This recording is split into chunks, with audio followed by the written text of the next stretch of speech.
Bonsoir à tous et à toutes et bienvenue à cette séance d'information sur les programmes en psychoéducation de l'Université du Québec en Abitibi-Témiscamingue offerts au Centre de Mont-Laurier. Mon nom est Valérie, je serai l'animatrice pour cette séance. Je serai rejointe un peu plus tard par Marie-Hélène Ayotte, professeure à l'École de psychoéducation et co-directrice du module qui va venir vous présenter le programme de baccalauréat en psychoéducation. Avant de débuter, j'aimerais vous donner quelques points d'information. Donc, la séance d'aujourd'hui est enregistrée, elle sera réutilisée à des fins de promotion. Elle sera donc disponible pour la réécoute dans quelques jours. Vos micros et vos caméras sont fermés. Nous sommes en mode webinaire. Donc, l'outil de communication sera via l'outil questions-réponses qui se trouve dans le bas de votre écran. Il y a d'ailleurs une équipe qui est en place pour répondre à toutes vos questions tout au long de la séance. Si vous avez des difficultés techniques, je vous invite à écrire à l'adresse courriel recrutement@ucat.ca. Quelqu'un est aussi en poste pour vous aider. Je vous rappelle que les personnes présentes à la séance d'aujourd'hui peuvent bénéficier d'une demande d'admission sans frais. Je vais vous donner tous les détails à la fin de la séance sur la façon de procéder. Donc, la façon que nous allons fonctionner aujourd'hui, donc nous aurons Marie-Hélène qui va venir présenter le programme de baccalauréat. Nous aurons aussi un témoignage d'un étudiant qui va venir nous partager son expérience au Centre de Mont-Laurier. Et à la fin de la séance, comme je vous disais, je vous expliquerai le processus pour la demande d'admission sans frais. Pardon. Donc, je rappelle que la séance d'aujourd'hui concerne les programmes offerts en présence au Centre de Mont-Laurier. Si vous avez d'autres questions sur d'autres programmes en lien avec la psychoéducation offerte à l'UQAT, vous pouvez toujours poser vos questions dans l'outil questions-réponses. L'équipe est là pour vous répondre. Donc, avant de commencer, nous allons céder la parole au directeur du Centre de Mont-Laurier, M. Stéphane Lapointe, qui voulait vous dire quelques mots. Bonjour, je me présente. Mon nom est Stéphane Lapointe. Moi, je suis le directeur du Centre de l'UQAT à Mont-Laurier. Dans un premier temps, je tiens à vous remercier de considérer l'Université du Québec en Abitibi-Témiscamingue pour votre choix de formation universitaire. Sachez que l'UQAT, c'est 8 centres et campus répartis sur un grand territoire. Et à Mont-Laurier, le centre est implanté depuis 2005. Donc, on a tout près de 20 ans. Puis, notre objectif, c'est de vous accompagner, donc être avec vous de votre choix de programme jusqu'à votre diplomation. On veut vraiment vous aider, vous soutenir dans votre processus parce que c'est quand même des défis pour vous, mais on est là pour vous accompagner tout le long. Donc, on a un service à la communauté étudiante qui est là pour vous donner tous les outils requis afin de vous assister. Puis, on a une équipe sur place à Mont-Laurier qui est là pour vous soutenir aussi dans le quotidien parce qu'on a une équipe vraiment dédiée à la réussite de votre parcours. Fait que sachez qu'on souhaite vraiment vous soutenir et vous aider tout au long de votre processus d'études. L'UQAT se dit humaine, créative et audacieuse, puis vous allez voir que c'est notre approche. On personnalise notre façon de faire avec vous. Vous allez voir, on a des professeurs qui sont dédiés, qui sont à votre écoute, qui sont là pour vous aider. Donc, quand vous avez des soucis, ils sont vraiment disponibles pour vous. Nous, on est vraiment là pour tenter de tout faire en sorte que vous réussissiez votre parcours du mieux possible. Fait que j'espère que vous allez avoir toutes les informations requises dans la séance que vous suivez actuellement. Sinon, mais sachez qu'on reste disponible aussi pour répondre à vos questions après coup, parce que c'est un choix qui nécessite beaucoup de réflexion. Puis, on veut vraiment vous donner tout ce qu'il faut comme information afin que vous fassiez le meilleur choix possible dans votre processus décisionnel pour entamer un programme universitaire chez nous. Fait que merci, puis au plaisir, j'espère, de vous voir parmi nous prochainement. Merci beaucoup, M. Lapointe, pour ce mot de bienvenue. Nous allons maintenant entrer dans le vif du sujet et entrer dans la partie sur la présentation du baccalauréat en psychoéducation. Donc, bonjour Marie-Hélène, merci beaucoup d'être avec nous aujourd'hui. Bonjour Valérie, ça fait plaisir. J'aurais envie d'aller directement dans le vif du sujet et de te demander, le bac en psychoéducation, c'est un programme très complet, un programme qui favorise le développement de compétences et de connaissances très variées, qui prépare les étudiants. En fait, c'est ça le but, là, de préparer les étudiants à travailler dans des milieux et auprès de clientèles très différentes. Est-ce que tu peux comme nous donner plus de détails sur ces milieux, ces clientèles? Oui, bien en fait, tu sais, le psychoéducateur, ce qu'il faut savoir, c'est que son rôle principalement, c'est d'aider les personnes qui sont en difficulté d'adaptation. Fait que des difficultés d'adaptation, c'est un peu tout le monde de tous âges qui peut vivre ça. Tu sais, fait que le psychoéducateur, dans sa formation, il va être amené vraiment à avoir des cours de développement normal, mais il va aussi être amené à connaître, en fait, c'est quoi les difficultés d'adaptation, les problématiques qui peuvent se poser à différentes étapes de la vie. Fait que, tu sais, quand on parle de clientèle variée, souvent, étant donné que éducation, en fait, dans psychoéducation, on a tendance à penser école, mais le facteur, excusez-moi, mais le mot psychoéducation, le terme éducation qu'il y a dans psychoéducation, c'est plus parce qu'on est amené à enseigner, entre autres, des nouvelles façons de faire.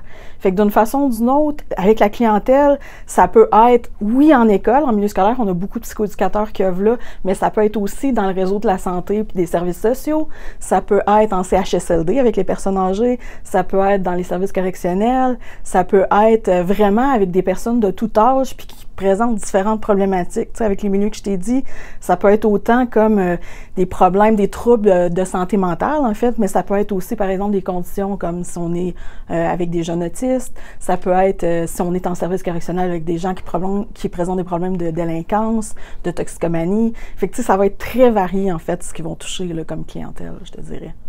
Donc, pour se préparer à toucher à autant de clientèle et à autant de milieux, on a besoin de beaucoup de pratique, j'imagine. Et l'UQAT est reconnu pour être un milieu d'enseignement axé sur la pratique. Comment ça se manifeste dans les cours, dans le programme? Ben notre programme, en fait, il est très progressif, je te dirais. Fait qu'on a comme une première année où est-ce que on est un petit peu plus slow là-dessus, dans le sens qu'on va avoir tendance à donner des cours un peu plus théoriques la première année, mais on va quand même embarquer dans le pratique. Les gens vont avoir à faire 30 heures de bénévolat dans le cadre de la première année. Puis ils vont aussi avoir, en plus, mettons, de l'introduction de la psychoéducation, des nouvelles notions. Ils vont aussi être amenés à toucher certains cours pratiques comme la communication, la relation d'aide, l'animation. Fait que dès la première année, ils vont leur toucher, même si le gros de l'année se concentre plus sur le développement normal pour leur donner les bases. Puis après ça, on arrive en deuxième année. En deuxième année, ils ont un premier stage officiel, si on veut, qui dure une session. Ils ont aussi des cours qui vont toucher plus les problématiques, justement, que les difficultés d'adaptation en tant que telles. Fait qu'ils vont avoir vu le développement normal, ils sont rendus plus dans les difficultés d'adaptation.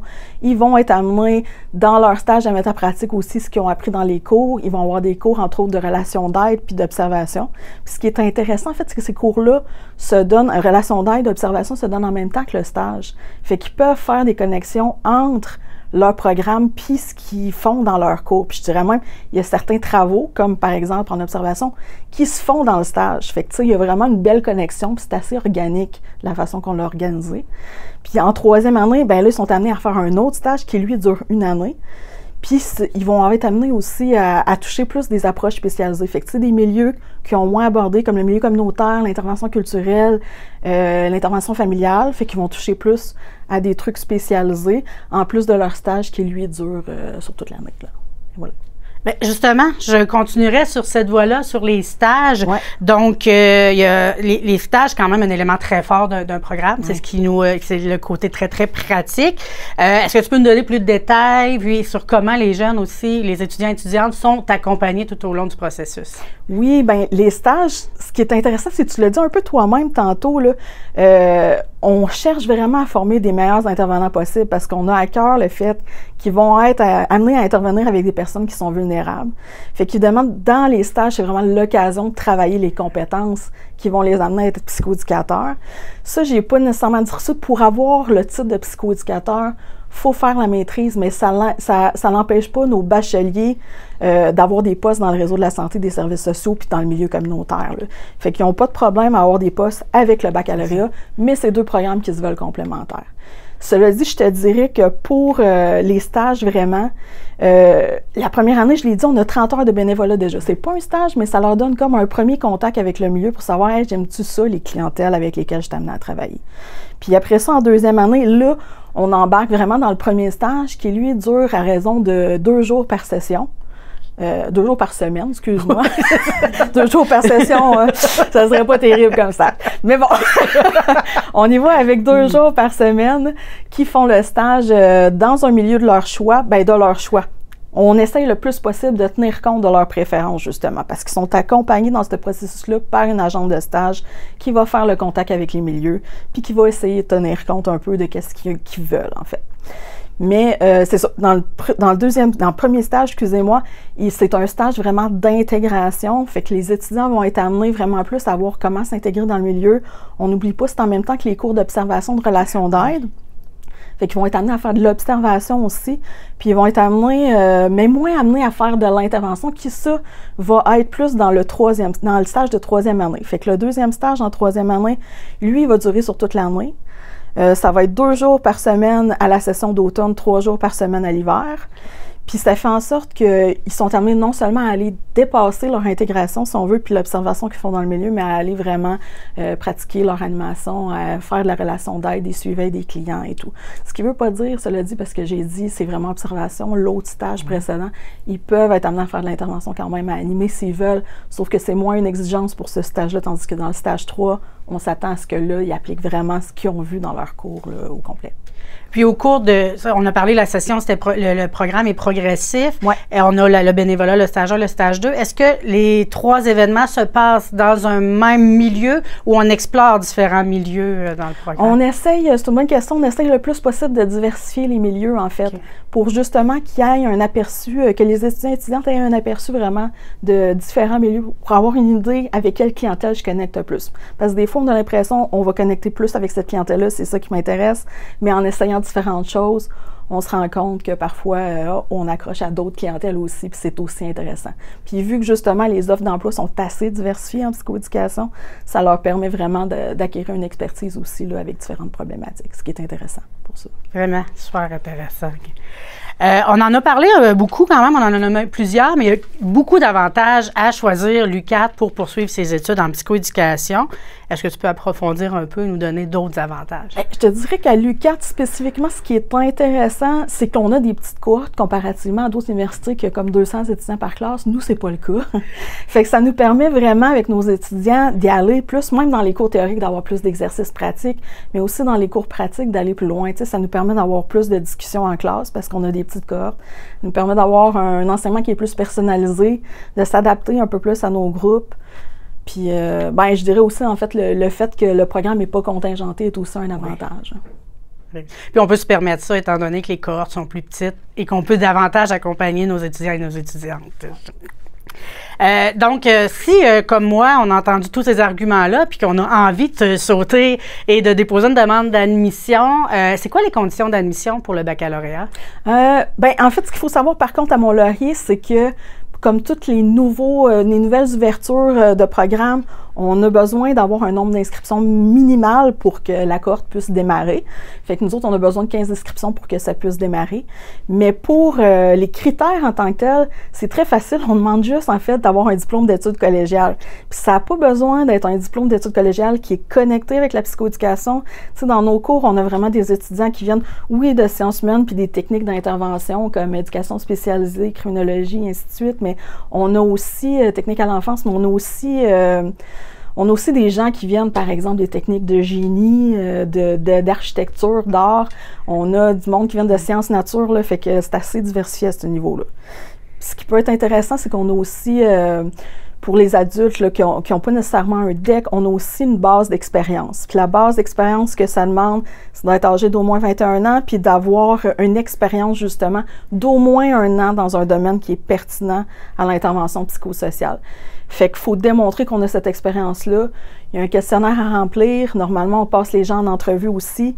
Ça implique un parcours qui est un peu plus long, dans le sens que ça implique un parcours de 4 ans plutôt que 3, parce que les personnes doivent pouvoir intégrer plus progressivement le programme, si je peux dire, pour leur donner une bonne chance de voir de quoi ça a l'air les travaux universitaires, comment que je peux vraiment m'adapter à ça. Mais c'est toujours une possibilité aussi, là, finalement, d'entrer sur cette base-là. Puis quand tu parles d'un programme étendu sur 4 ans, c'est parce qu'on va parler d'un programme allégé. Est-ce qu'il y a des cours de mise à niveau aussi qui sont recommandés? Ou? Oui, il y a un cours qui s'appelle efficience cognitive, normalement, qui est exigé justement pour permettre aux personnes de savoir de quoi ça a l'air un travail universitaire, comment je gère mon temps là-dedans, comment je gère justement mes périodes d'études et ainsi de suite. Fait que ça leur permet ça aussi finalement de s'adapter mieux là, à cette nouvelle façon. Ouais, c'est ça, cette nouvelle expérience-là. Tu mentionnais un peu plus tôt qu'en fait, les gens proviennent de toutes sortes de techniques, mais on a des ententes pour les gens qui proviennent de la technique en éducation spécialisée, spécifiquement pour le centre de Mont-Laurier. Est-ce que tu peux nous en parler? Oui, bien justement, tu as raison. En fait, c'est comme un avantage pour les gens qui viennent d'éducation spécialisée, qui viennent soit de Mont-Laurier, soit de Saint-Jérôme, dans le sens que on s'est assis avec les responsables de ces deux programmes-là pour discuter nos programmes, voir les concordances. Puis ça a permis qu'on identifie des cours qui peuvent être crédités à l'UQAT. Fait qu'automatiquement, les étudiants qui arrivent de ces deux cégeps-là, de ces techniques-là, vont arriver à l'UQAT avec des cours qui pourront leur être crédités. Ils n'ont même pas à faire de demande, ça va être fait de façon automatique, là. Ce qui n'empêche pas les gens d'ailleurs, par contre, de faire aussi des demandes d'équivalence, dans le sens que si vous venez d'un autre cégep, c'est possible de demander une demande d'équivalence pour qu'on regarde justement les plans cours puis qu'on voit quels cours peuvent être crédités. On a aussi une entente avec le cégep de l'Abitibi-Témiscamingue, fait qu'eux aussi, on a une entente un petit peu plus directe. Puis je te dirais... c'est possible aussi, tu sais, je dis les techniques, mais si les gens ont commencé, par exemple, un parcours de baccalauréat ailleurs, puis qu'il y a des cours qui se ressemblent, ils peuvent aussi faire des demandes d'équivalence. Fait qu'il y a toujours une possibilité là, à ce niveau-là. Mais à ce moment-là, c'est leur responsabilité à eux d'entreprendre les démarches. Tout à fait. Tout à fait. Parce que nos ententes sont vraiment avec les cégeps Mont-Laurier, Saint-Jérôme. Là. Et l'information, là, pour vraiment comprendre tous les niveaux de cours crédit et tout ça, on trouve tout ça sur le site Internet? Oui, puis c'est une bonne idée de le consulter pour justement savoir c'est lesquels cours, quels cours sont crédités, c'est ça. Fait que vous allez vraiment avoir ces détails-là. Là. Donc, avec l'ouverture d'une cohorte à Mont-Laurier, on va avoir des étudiants qui vont être en présentiel à Rouyn-Noranda, des étudiants à Mont-Laurier. On va avoir une seule cohorte pour ces deux établissements-là. Comment ça va fonctionner? Ah, c'est une bonne question qu'on se fait poser quand même régulièrement aussi. En fait, c'est pas les étudiants qui vont se déplacer, c'est vraiment nous qui se déplaçons, les professeurs. La façon que ça va fonctionner, on souhaite en fait que les étudiants de chaque campus se rendent toujours sur place. Fait qu'à chaque semaine, les étudiants vont se rendre sur place parce qu'on veut vraiment qu'il y ait cet esprit de cohorte-là qui se développe. On veut qu'il y ait un esprit de groupe. Ça fait en sorte que le professeur, puis ça sera pas comme 80% à un campus, 20% à l'autre. Ça va vraiment être 50-50. Les professeurs se déplacent une semaine à un campus, une semaine à l'autre.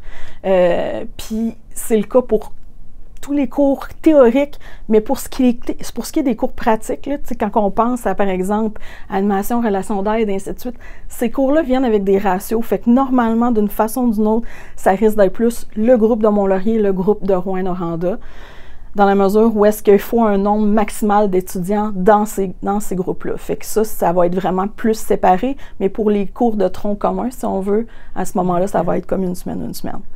Puis on souhaite en fait aussi délocaliser un prof, c'est-à-dire envoyer un prof à Mont-Laurier pour qu'il soit là aussi, qu'il puisse assurer une certaine présence si les étudiants ont des questions, s'ils veulent avoir justement la présence d'un professeur là, sur place.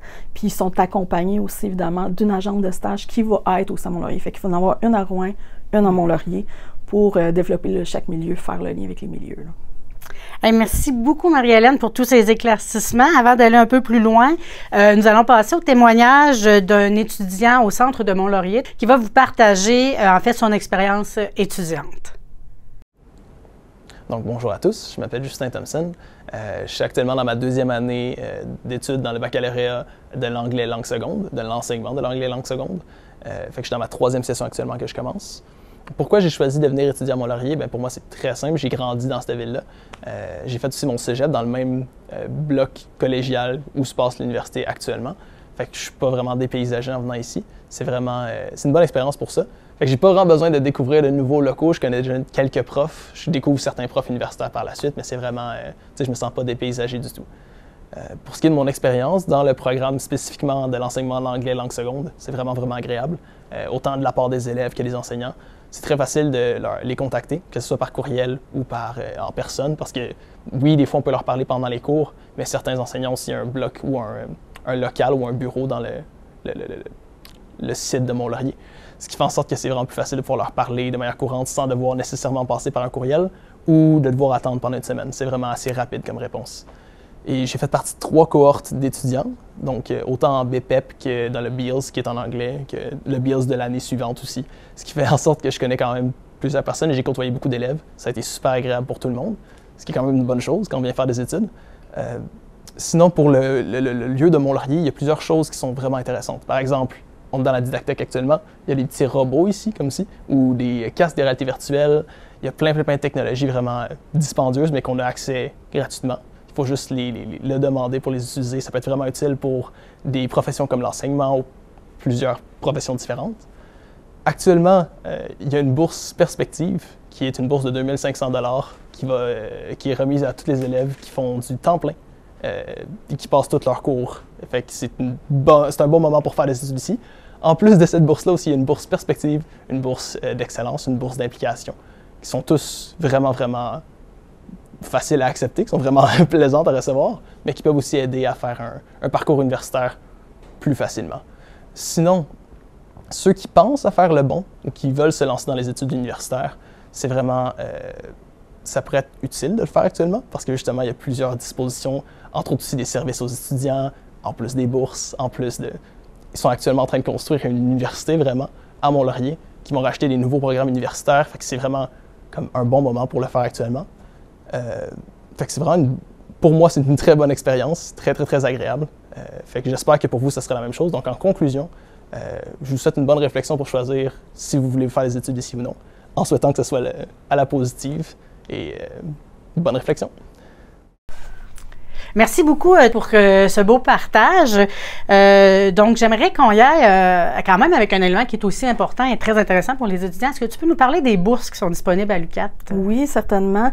Bien, en fait, ce qui peut être intéressant, c'est qu'étant donné que la psychoéducation, c'est un domaine de relation d'aide, puis que le gouvernement, quand même, veut avoir du monde qui sont en relation d'aide, depuis au moins 2 ans, nos étudiants bénéficient des bourses Perspective Québec, excusez-moi. Ces bourses-là, c'est des bourses de 2500 par session. Fait que c'est quand même avantageux dans le sens que ça leur permet de payer leurs frais de scolarité carrément. Ils ont aussi accès à d'autres bourses, en fait, puis ça, je vous invite vraiment à consulter le site Internet parce que vous allez voir, il y a des bourses par campus. Fait qu'évidemment, si vous allez à Mont-Laurier, vous allez avoir accès à des bourses spécifiques de la Fondation puis de l'association étudiante. Puis, limitez-vous pas à ça non plus. Allez voir le site Internet dans le sens que, selon votre situation, vous pouvez avoir plein d'autres bourses auxquelles vous avez accès. T'sais, on a des parents qui ont des bourses parce qu'ils sont parents. On a toutes sortes de bourses comme ça qui peuvent être particulières à votre situation. N'hésitez pas à aller consulter le site là, pour ça.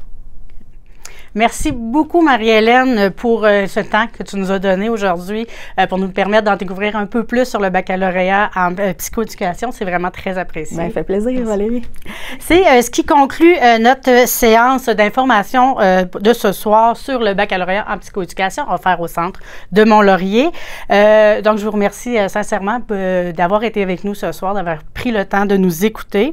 Je vous rappelle qu'en participant à la séance, vous êtes admissible à une demande d'admission sans frais, qui est une valeur de 75 $. Vous allez recevoir par courriel un code promotionnel et aussi les procédures là, qui vous expliquent comment vraiment l'utiliser, un procédurier qui vous explique un peu le processus.